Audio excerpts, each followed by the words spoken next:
It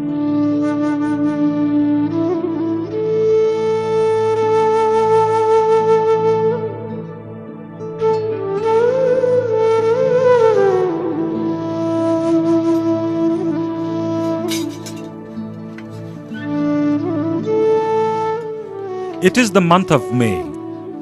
Lal Singh Budathoki of Rapla VDC in Darchula district is tying up a bundle with some food, utensils for cooking and bedding and preparing to set off towards a very strange place where people from Sunsara and Rapla of Darchula district go every year.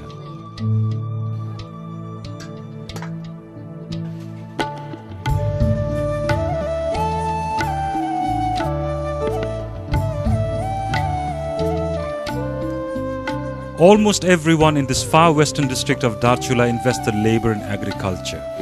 But the food they grow lasts less than 5 months. Some people go to India in search of work, while others enter the forest for the collection of medicinal plants to make their living. If the herbs are not collected in the season, they rot away. The harvesting season of Yarsagumba lasts from May to the first half of July.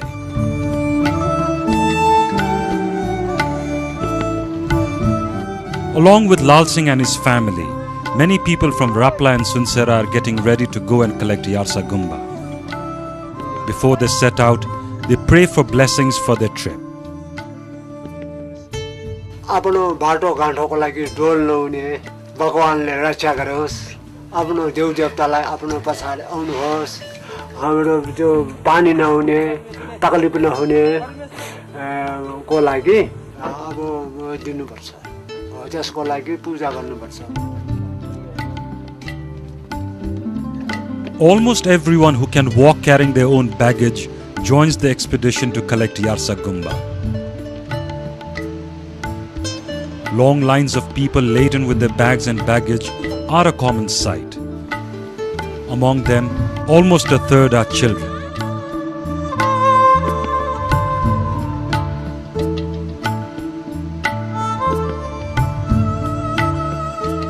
It takes 4 days to reach the place of the Yarsagumba. The trail is steep and passes through a route that is used only during this time of the year.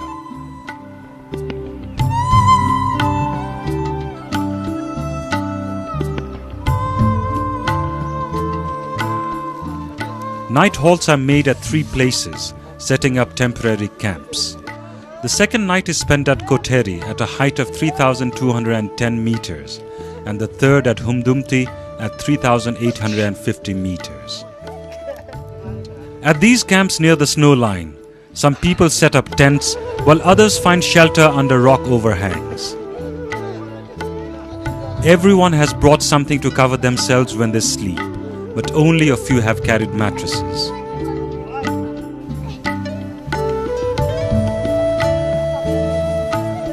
This place remains under snow cover for 6 months of the year.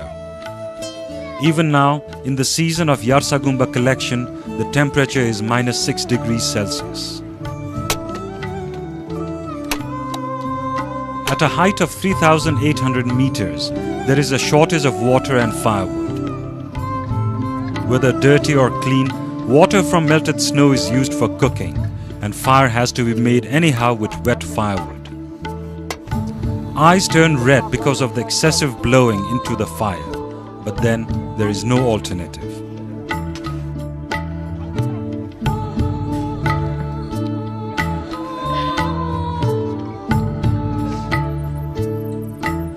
The 4th day after leaving home, that is, the day they have to reach the Yarsagumba site, is the most difficult part of the journey. They have to cross the high pass of Benku Lake at a height of 4,500 meters. The whole day they have to walk on snow, and the villagers do not even have proper shoes, let alone other equipment to make the crossing easier.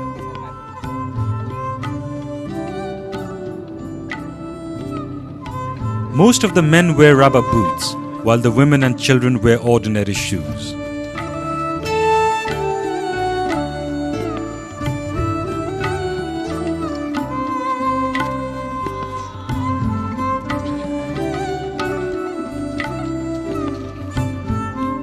Climbing beautiful mountains is a glorious achievement, but these villagers have made this journey not for the glory of kissing the summit of such splendid mountains. बच्चालाई पढाउनको लागि आफ्नो साना भाइहरूलाई पढाउनको लागि चाहिए नि पैसा हिउँले यति जाडो हुन्छ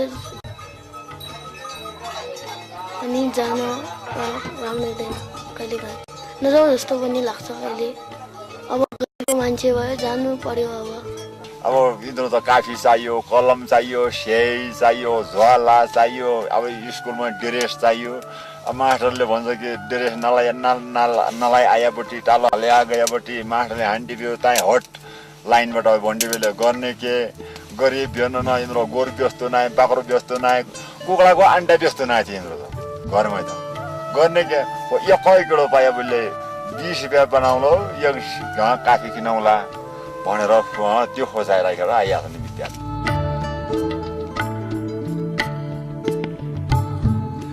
Just walking in the mountains is difficult, but the Yarsagumba collectors have to take along food enough for the whole Yarsagumba collection period. That is food for about 2 months, which they have to carry for 4 days.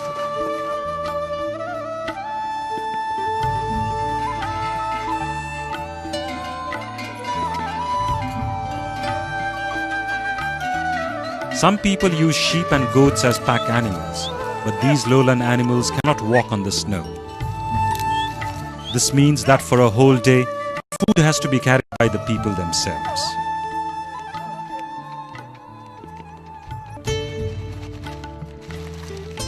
There is one advantage though. Because the place is so cold, they can leave behind any leftovers in a safe place to be used the next year. Prem Singh Gunjal had buried his rice, flour, pulses, oil and dry vegetables in a pit under a rock overhang. A year later, the food is still all right.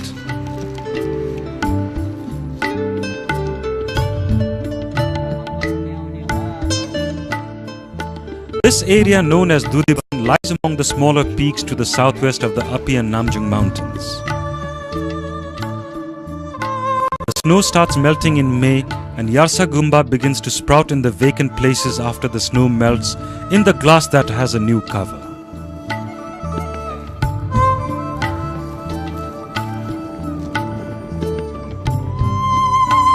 Yarsagumba is actually a combination of a larva and a kind of mushroom. In the Tibetan language, Yarsa means seasonal grass and Gumbu means winter insect. The scientific name of Yarsagumba is Cordyceps sinensis. In some parts of Nepal, Yarsagumba is also known as Kira Ghas or grass insect. Whatever people call it, Yarsagumba helps the mountain people earn a living.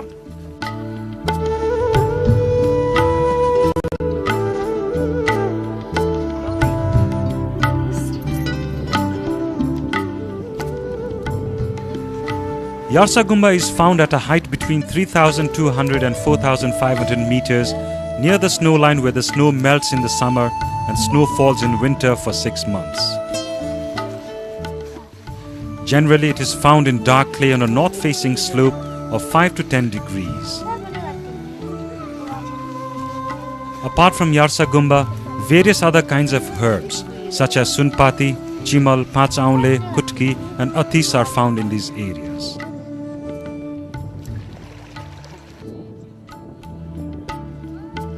Because of such precious herbs found in this area and because their livelihood depends upon it, Yarsagumba collectors consider it the residence of the gods and believe they should not defile it in any way.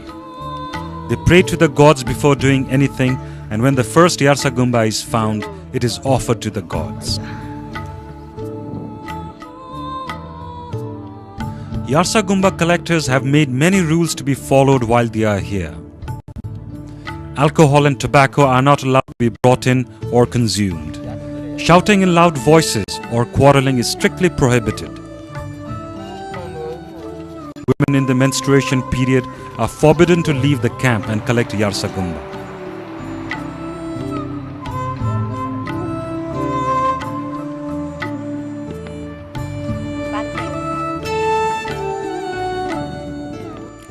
The locals have relied on their own traditions to use the medicinal plants in a sustainable manner. But a lot of research and scientific tests are still required to understand details of these biological resources that play such an important role in the lives of the people.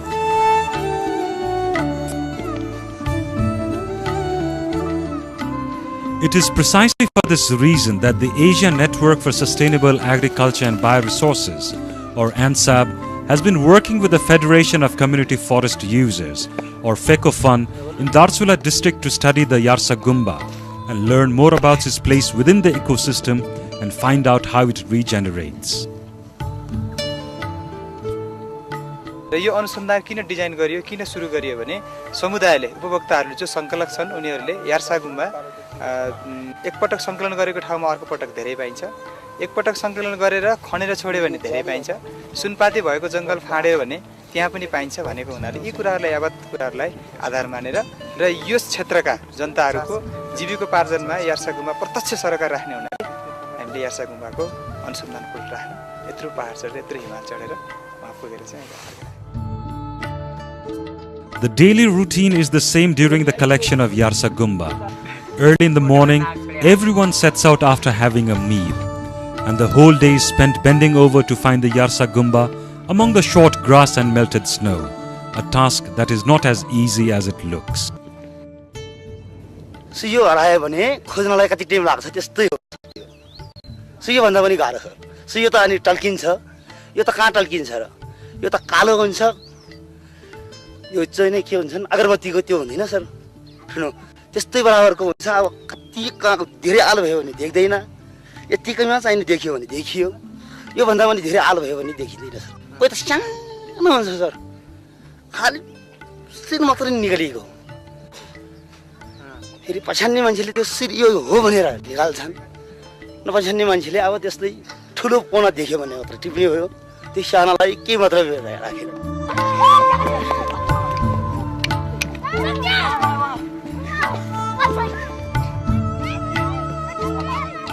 The evenings are a lot of fun at this camp at a height of 3,800 meters. The children find their own ways to entertain themselves while the youth enjoy a game of cricket.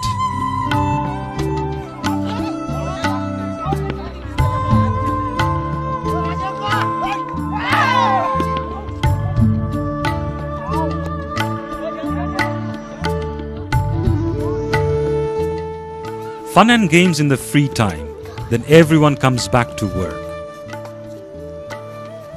In the evening, everyone can be seen carrying a toothbrush.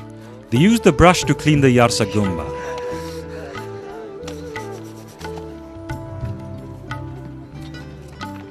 The Yarsagumba cannot be cleaned as soon as it is uprooted.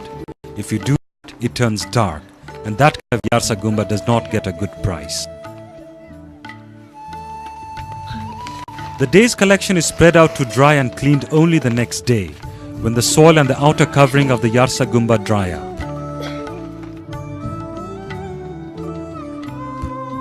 Once it is cleaned, the Yarsagumba looks exactly like a golden insect. Only after it has been properly dried, it is ready to be sold. Yarsagumba can be sold at an average rate of 80,000 rupees per kilo. The price can even go as high as 100,000 rupees. On the face of it, it seems the collectors make good money from sales. But if you consider the time, the effort and the risk, the money is actually only a fair wage for the labor. Consider the facts. Nearly 3,500 to 4,000 pieces of dry Yarsagumba is required to make a kilo. To collect that amount takes 5 people working for a month. In other words, the average income of one person is only 16,000 rupees in a month. Then there is no account of expenses in terms of food and others, not to mention the great physical danger they put themselves in.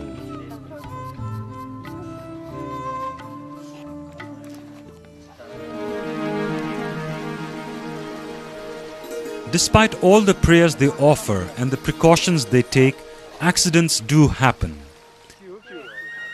Only last year, Amrita Dhami of Khangdang in Rapla lost her husband. Dhire Singh Dhami slipped on the snow and lost his life while on his way climbing to the place of the Yarsagumba. Dhire Singh was just 18 when he died, leaving behind a pregnant wife Amrita, who was 16 years old. Now, all her efforts are concentrated on raising her fatherless child.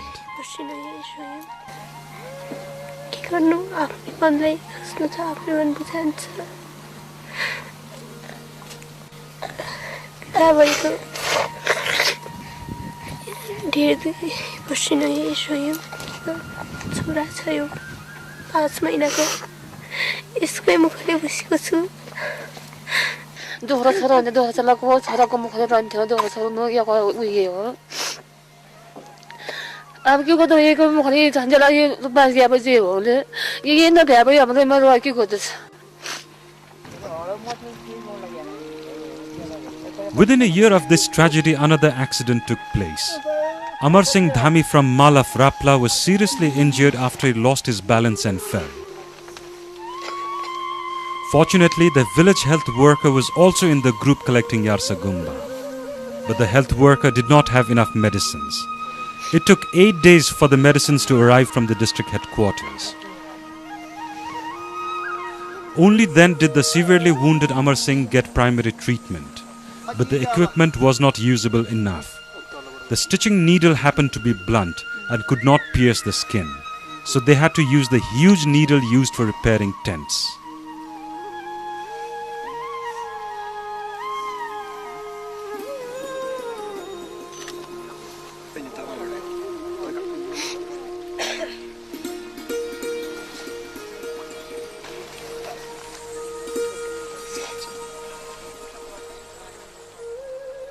People compete with each other while collecting Yarsagumba, but when one needs another's help, they leave everything for the sake of the victim. This meeting is deciding when Amar Singh should be carried down for further treatment. After discussions, it was agreed that the Yarsagumba collection would be stopped the next day to take him for treatment.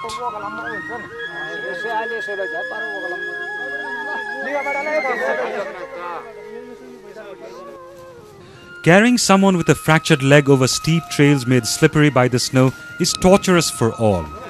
Even one stumble can send everyone over the mountainside.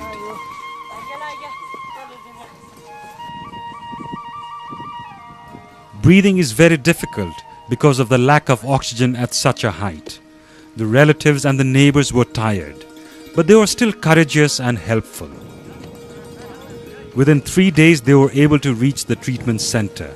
But on the way back, one of them slipped on the snow and lost his life. This is the kind of danger these collectors of Yarsagumba find themselves in all the time.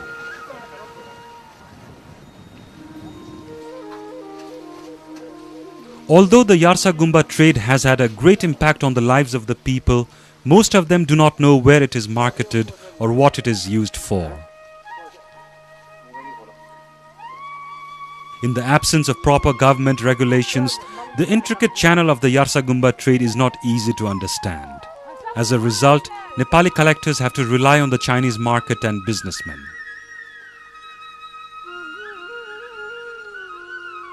Chinese businessmen deal with Nepali wholesalers, who in turn work through middlemen at various local levels.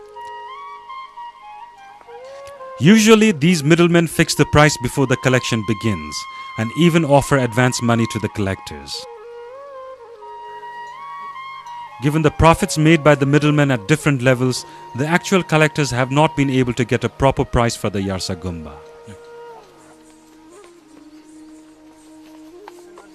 There are no statistics on the Yarsagumba trade in Nepal. The government had prohibited trade in Yarsagumba some time back. However, it withdrew the ban 2 years ago and allowed the trade to resume on payment of 20,000 rupees per kilo as royalty.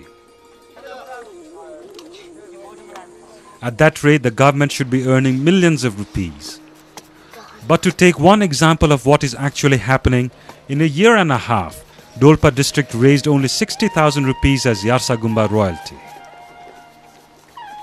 निसन्देह जडीबुटीबाट उड्नुपर्ने राजस्व उठेको छैन त्यसमा कुनै शङ्का छैन। त्यसको मतलब यो चोरबाट पनि बाट गएको छ भन्ने पनि त्यतिकै टाढो गाह्रो छ, त्यसमा पनि कसै विवादको कुरो भएन।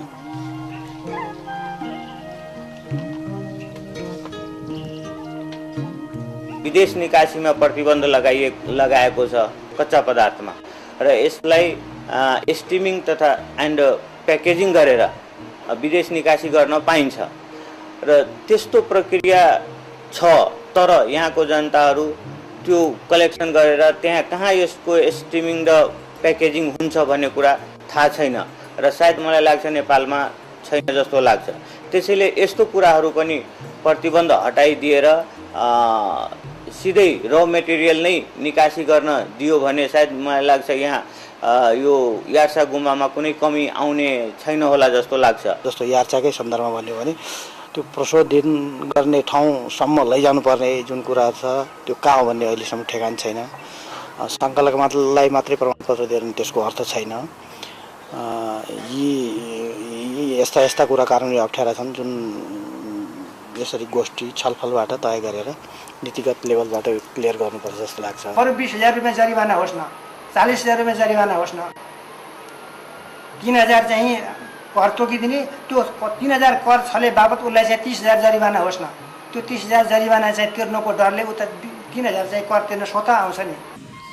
It is not only in the case of Yarsagumba, but the rules and regulations regarding trade in all kinds of non-timber forest products have to be made more practical and amended from time to time. Realizing this, the Asia Network for Sustainable Agriculture and Bioresources, or NSAB, is conducting research. It is also consulting community forestry users groups, traders in non-timber forest products, and various government and non-governmental organizations to create an enabling policy environment through the reformation of revenue levied on various timber and non-timber forest products. हामीले विगतको 2-3 वर्षको व्यापारलाई हिसाब गर्दा एक वर्षमा 2000 kilo अर्थात् 2 ton 20 quintal बराबर को यार्सागुम्बा बिक्री भई यसले 20 देखि 25 करोड रुपैयाँको कारोबार भएको हामीले पायौं र यसबाट के देखिन्छ भने यो आर्थिक रूपमा पनि त्यहाँको जनता जुन एकदम गरिब एकदम विकट ठाउँको हामी कुरा गर्दै छौं अरु अन्य आर्थिक उपायहरू निकै कम छन् त्यसमा र कार्यक्रमहरू विकास कार्यक्रमहरू पनि त्यहाँ पुग्न सकेका छैनन् बाटोघाटो छैन अति दुर्गम भन्दा नि दुर्गम अति कठिन भन्दा नि कठिन जीवन व्यतीत गरिरहेको ठाउँमा यसले चाहिँ जीविकोपार्जन गर्नको लागि यसले ठूलै महत्त्व दिएको छ तर यसलाई नीतिगत रूपमा हेर्यो भने हामीले जब विगत दशकमा काम गर्दै थियौं हामीले के पायौं भने यसलाई चाहिँ सरकारको तर्फबाट एकातिर संकलन गर्न पनि पुरा प्रतिबन्ध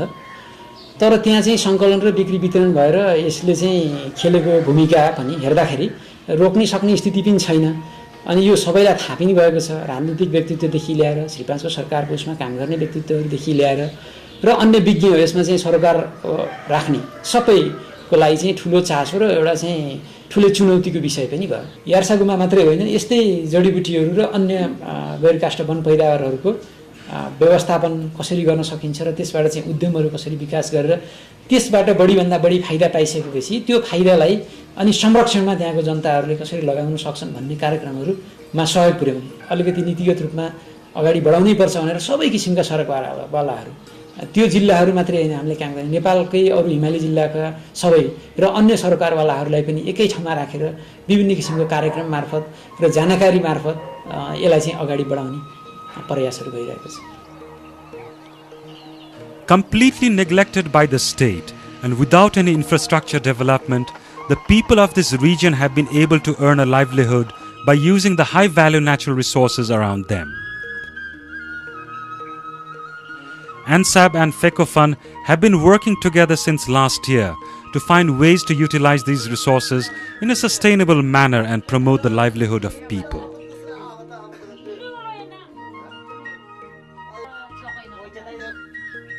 अहिलेको हकमा त हामी जसरी भए पनि रोयल्टी घटाउनुपर्छ र यदि सामुदायिक वन उपभोक्ता समूहहरूको वनजङ्गलमा छ भनेपछि उनीहरूले कार्ययोजनामा राख्नुपर्छ र समूहले जे नीति नियम राख्छन् त्यही नै हुनुपर्छ भन्ने कुरा अहिले चाहिँ हामी अगाडि सार्न सक्छौं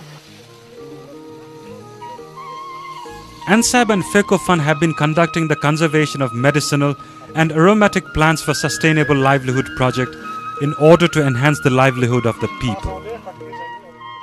This program helps the people identify valuable plants and also promotes them to conduct non-timber forest products based enterprises.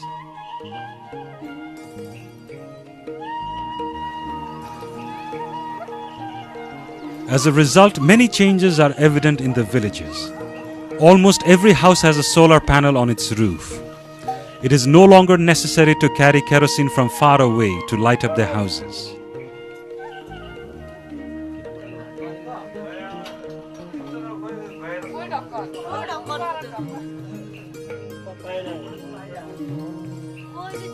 Despite the very impractical rules and regulations, the local people have made use of herbs and non-timber forest products for the betterment of their lives. If the laws were amended to help them further, they could easily invest the income in local development. The state should ensure that the laws are amended regularly to encourage more such local initiatives.